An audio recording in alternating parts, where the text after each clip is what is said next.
क्या लिखा है? कोल्ड वॉर, शीत युद्ध। तो शीत युद्ध कोई वास्तविक युद्ध नहीं होता, युद्ध की स्थिति बनी रहती है पर युद्ध होता नहीं है। शीत युद्ध का जो टर्म थी वो 1945 के बाद सुनने को मिलती है एंड 1990 तक इसका अंतर्राष्ट्रीय राजनीति में दौर चलता है, जिसको आप शीत युद्ध कहते हैं। तो शीत युद्ध कब से कब तक चलता है? 1945 से लेकर 1990 तक। अमेरिका का एक विश्व शक्ति के रूप में 1945 के बाद उभार अंतर्राष्ट्रीय राजनीति की एक अभूतपूर्व घटना थी। इसका संघर्ष सोवियत संघ के साथ चलता है, जिसने विश्व संबंधों में एक नए पहलू को उजागर किया, जिसने दुनिया के हर हिस्से को प्रत्यक्ष या अप्रत्यक्ष रूप से प्रभावित किया। 7 महाद्वीप हैं दुनिया के, 7 महाद्वीप हैं। नॉर्थ अमेरिका, उत्तर अमेरिका, साउथ अमेरिका, दक्षिण अमेरिका, यूरोप तीसरा महाद्वीप, अफ्रीका चौथा महाद्वीप। कितने हो गए? 4। एशिया 5, छठा बताओ अब।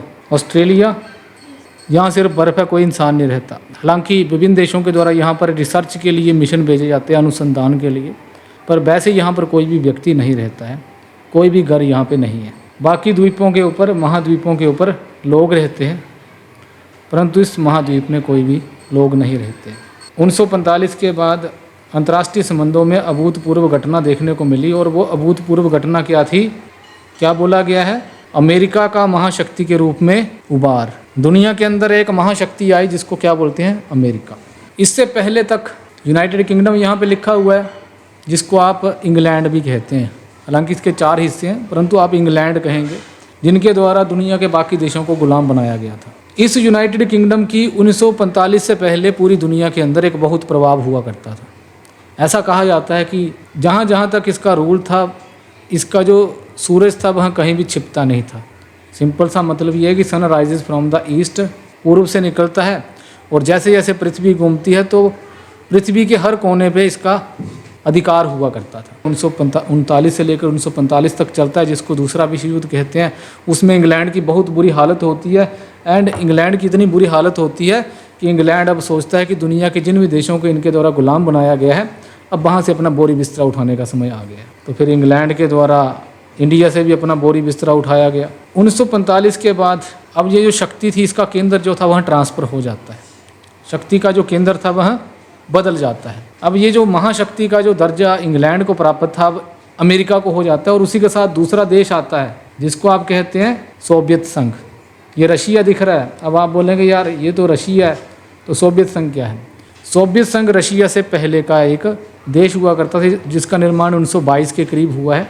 एंड ये वाले जो हिस्से आपको दिख रहे हैं, दूसरे देशों के भी हिस्से इसके पार्ट हुआ करते थे।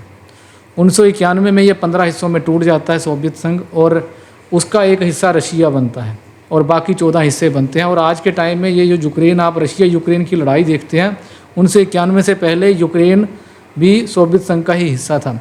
तो रशिया हिस्टोरिकली इसको क्लेम करता है कि ये हमारा ही हिस्सा था, और आज के टाइम में इसके जो कुछ हिस्से हैं वो हमारे हैं। रशिया बोलता है कि हम सोवियत संघ की तरह अपने आप को एक्सपेंड करेंगे, एंड उसी एक्सपेंशन में वह यूक्रेन के ऊपर अटैक कर देता है, जिसको आज आप देखते हैं 2-3 साल हो गए हैं लड़ते लड़ते। तो ये सोवियत संघ हुआ करता था। तो सोवियत संघ और अमेरिका, दुनिया के अंदर 2 महाशक्तियाँ आती हैं। 1945 से पहले केवल एक ही महाशक्ति हुआ करती थी, 1945 के बाद 2 महाशक्तियाँ आ जाती हैं।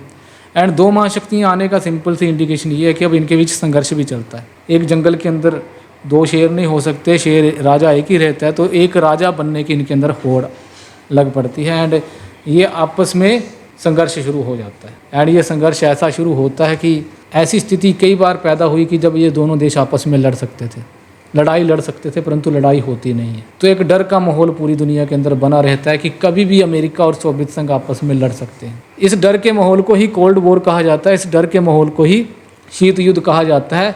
शीत युद्ध ऐसा युद्ध था जो एक युद्ध का माहौल तो बनाए रखता है, परंतु वास्तविक युद्ध कभी भी नहीं था। यदि ये वास्तविक युद्ध हो जाता तो इसको हॉट वॉर कहते हैं, तब तो ये गर्म युद्ध हो गया, तब तो ये शीत युद्ध नहीं रहा। इसी तरीके से 2 गैंग्स किसी भी इलाके में होती हैं, जब ये पता चलता है कि वहाँ आपस में कभी भी लड़ सकती हैं, तो एक डर का माहौल बना रहता है। इसी को क्या बोलते हैं? शीत युद्ध। तो एक डर का माहौल बना रहना, और 1945 से लेकर 1990 तक पूरी दुनिया के अंदर ये डर का माहौल बना रहा। और दुनिया के बाकी देशों को चिंता ये थी कि यदि ये 2 महाशक्तियाँ आपस में लड़ पड़ती है तो उसके कारण पूरी दुनिया का विनाश होगा। तो इसलिए ये चिंतित होते थे कि ये आपस में नहीं लड़े तो बहुत बढ़िया रहेगा। यदि ये आपस में लड़ते तो तीसरा विश्व युद्ध हो जाता। दो विश्व युद्ध तो पहले ही हो चुके थे। इतिहास के स्टूडेंट बताएंगे पहला कब हुआ था विश्व युद्ध? 1914 से लेकर 1918 तक पहला विश्व युद्ध हुआ। दूसरा 1939 से लेकर 1945। अब 1945 का जो विश्व युद्ध था उसका अंत कैसे होता है? जापान के हिरोशिमा और नागासाकी के ऊपर क्या गिराया जाता है? परमाणु बम फेंके जाते हैं। तो इससे पता चलता है कि अमेरिका के पास परमाणु बम आ चुके थे। सोवियत संघ के पास ये जो परमाणु बम थे 1949 में सोवियत संघ भी बना लेता है। अब 1949 में इनके पास बनना शुरू होते हैं तो फिर इनके बीच हथियारों की भी एक होड़ लग जाती है। और मान लीजिए कि अमेरिका और सोवियत संघ आपस में लड़ पड़ते तो तीसरा विश्व युद्ध कैसे होता? परमाणुओं का। और परमाणु के कारण जो युद्ध होता है उसका प्रभाव केवल उन्हीं दो देशों तक सीमित नहीं रहता बल्कि दुनिया के दूसरे देशों तक भी सीमित रहता है। दुनिया के दूसरे देश भी उससे प्रभावित होते हैं। उसकी जो रेडियो एक्टिविटी होती है वो बहुत बुरी होती है। जिस समय ये फेंके जाते हैं उस समय तो नुकसान होता ही है, परंतु उसके आने वाले समय में सदियों सदियों तक उसका प्रभाव रहता है। इसका रिसेंट एग्जाम्पल भारत और पाकिस्तान के बीच जो क्लैश हुआ है, जिसमें भारत के द्वारा ऑपरेशन सिंदूर के दौरान पाकिस्तान के कुछ सैन्य ठिकानों और टेररिस्ट जो ठिकाने थे उनके ऊपर अटैक किया गया। एंड उन्हीं सैन्य ठिकानों में से एक ठिकाना ऐसा था, कहा जाता है कि वहाँ पर भारत का जो पाकिस्तान का जो न्यूक्लियर बॉम्ब का जो एरिया है उसके ऊपर भारत का एक बॉम्ब गिर जाता है, मिसाइल गिर जाती है। एंड उस मिसाइल के कारण वहाँ की जो न्यूक्लियर था वह रेडियो एक्टिविटी उसकी निकलना बाहर हो जाती है। एंड दुनिया के बाकी देशों के लिए भी चिंता का विषय हो जाता है कि यदि ये रेडियो एक्टिविटी निकलती है तो इसका जो प्रभाव है वह पर्यावरण के ऊपर पड़ेगा और दुनिया के बाकी देशों के ऊपर भी पड़ेगा। भारत और पाकिस्तान के बीच भी यदि परमाणु युद्ध हो जाता है तो इसका प्रभाव केवल भारत और पाकिस्तान तक सीमित नहीं रहेगा बल्कि दुनिया के दूसरे देशों के लिए भी वो नुकसानदायक होगा।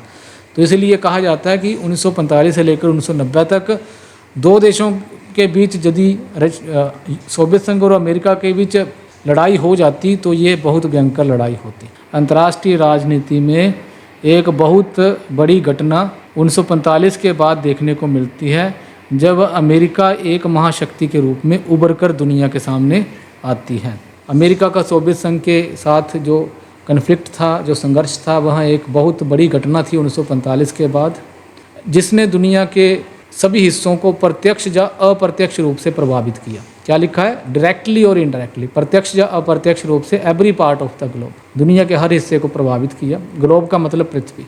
अब जो बेस्ट हिस्टोरियन है, यानी कि पश्चिमी देशों के जो हिस्टोरियन हैं, उनके द्वारा एक डिबेट करी जाती है, बातचीत करी जाती है कि जो अमेरिका और सोवियत संघ दूसरे विश्व युद्ध के दौरान दोस्त बनकर लड़ रहे थे, ऐसी क्या स्थिति हो जाती है कि दोनों को दुश्मन बनकर 1945 के बाद एक दूसरे का सामना करना पड़ता है। ये अमेरिका है, ठीक है। एंड फिर इसके बाद नॉर्थ अटलांटिक ओशन को पार करने के बाद यूरोप है एंड ये सोवियत संघ है। क्लियर है ना? ये एक अमेरिका इस तरफ है, ठीक है। America, United kingdom, England, France, ये जो तीन कंट्रीज़ हैं ये आपस में, और इसके साथ ही सोवियत संघ चौथा देश, ये सभी देश एक तरफ थे during the second world war, दूसरे विश्व युद्ध के दौरान ये सभी दोस्त क्या थे? दोस्त थे। दूसरी तरफ कौन है? जर्मनी, इटली और यहाँ पर जापान, ये दूसरी तरफ के देश थे। ये एक दूसरे के खिलाफ लड़ रहे थे। एंड इनमें जीतता कौन है? ये वाले जो देश हैं ये जीत जाते हैं एंड ये वाले जो देश हैं ये हार जाते हैं। तो यहाँ पर ये बताया गया है कि ऐसी क्या नौबत आ गई, जो पश्चिमी जो इतिहासकार हैं वो इस चीज़ का अध्ययन करते हैं कि जो अमेरिका और जो सोवियत संघ दूसरे विश्व युद्ध के दौरान दोस्त थे, ऐसी क्या नौबत आ जाती है कि 1945 के बाद वह दुश्मन बनने पे मजबूर हो जाते हैं। इसी बात के ऊपर एक चिंतन किया गया है इनके द्वारा। देन आगे लिखा है the rise of USSR as a global power after 1945 is equally crucial in this period, जिसमें लिखा है कि सोवियत संघ का वैसे ही एक महाशक्ति के रूप में उभरना जैसे कि अमेरिका उभरी थी, यह भी विश्व संबंधों में एक अभूतपूर्व घटना थी। ये वाला जो हिस्सा है यूरोप जो है वो दो हिस्सों में, इसको यूरोपियन महाद्वीप कहा गया है। ये वाला जो हिस्सा है इसको पश्चिमी यूरोप कहा जाता है और ये वाला हिस्सा क्या है? पूर्वी यूरोप। एंड ऑब्वियस सी बात है ये किसके नियर बाई है? सोवियत संघ के नियर बाई है। तो इसके ऊपर किसका प्रभाव पड़ना लाजमी है? सोवियत संघ का। तो सोवियत संघ ने इन वाले हिस्सों को 1945 के बाद अपने प्रभाव में लेना शुरू कर दिया। इसी के साथ पीपल रिपब्लिक ऑफ चाइना, जो कि एक साम्यवादी देश बना था। इसके ऊपर भी किसका प्रभाव पड़ता है? सोवियत संघ का। अब 1917 में रूस के अंदर एक क्रांति हुई थी जिसके बारे में आपने इतिहास में पढ़ा है। एंड रूस के अंदर ये वाली क्रांति क्या थी? साम्यवादी क्रांति थी, जिसको क्या कहा जाता है? साम्यवादी क्रांति। और साम्यवाद किसके विचारों से प्रभावित था? कार्ल मार्क्स और एंजल्स के विचारों से प्रभावित था। एंड कार्ल मार्क्स के द्वारा क्या कहा गया था कि हम स्टेटलेस एंड क्लासलेस सोसाइटी का निर्माण करेंगे। कार्ल मार्क्स के द्वारा कहा गया कि दुनिया में कहीं भी आप चले जाएं तो वहाँ का समाज हमेशा ही दो भागों में वर्ग के आधार पर विभाजित होता है। एक वो लोग जिनके पास संसाधन नहीं होते हैं, जो गरीब होते हैं, और एक वो लोग जिनके पास संसाधन होते हैं, जो अमीर होते हैं। एंड यही जो अमीर व्यक्ति हैं संसाधन रहित लोगों का शोषण करते हैं। तो ये बात इनके द्वारा उठाई गई और कार्ल मार्क्स ने कहा कि हम एक ऐसी दुनिया का निर्माण करेंगे जहाँ पर इस शोषण को ख़त्म किया जाए। तो 1917 के अंदर लेनिन एक व्यक्ति था रूस के अंदर, उसके द्वारा वहाँ का जो जार का जो रूल था, वहाँ का जो राजा था, उसके खिलाफ क्रांति करी जाती है। वहाँ के किसानों को इकट्ठा किया जाता है और उन किसानों को इकट्ठा करने के बाद वहाँ पर एक ऐसी सरकार लाई जाती है जो कि उन मूल्यों के ऊपर स्थापित थी जो कार्ल मार्क्स के द्वारा दिए गए थे।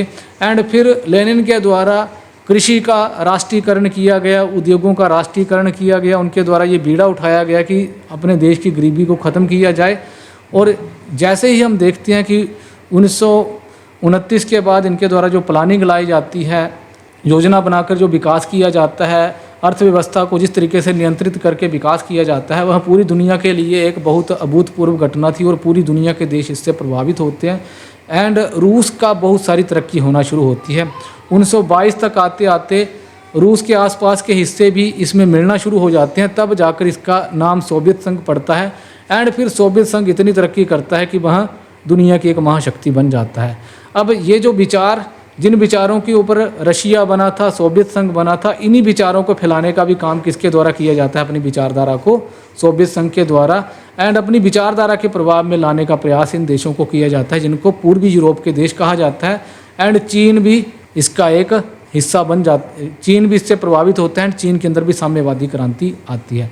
अब जैसे ही सोवियत संघ अपनी इस विचारधारा के साथ दुनिया के अंदर उभरना शुरू करता है तो अमेरिका और इन पश्चिमी यूरोप के देशों को चिंता होना शुरू हो जाती है, क्योंकि इनका जो विचार है वह उदारवादी है, लिबरल आइडिया इनका है। ये मानते हैं कि जो व्यापार है वह ओपन होना चाहिए, इसी के साथ लोगों को उनकी आर्थिक गतिविधियों में फ्री छोड़ देना चाहिए। परंतु जहाँ पर सोवियत संघ कहता है कि नहीं, आर्थिक गतिविधियाँ राज्य के द्वारा नियंत्रित करी जाएगी, क्योंकि जब व्यक्तियों के पास उत्पादन के साधन आएंगे तो वहाँ लोगों का शोषण करते हैं। तो ये विचार की भी एक लड़ाई चल पड़ती है।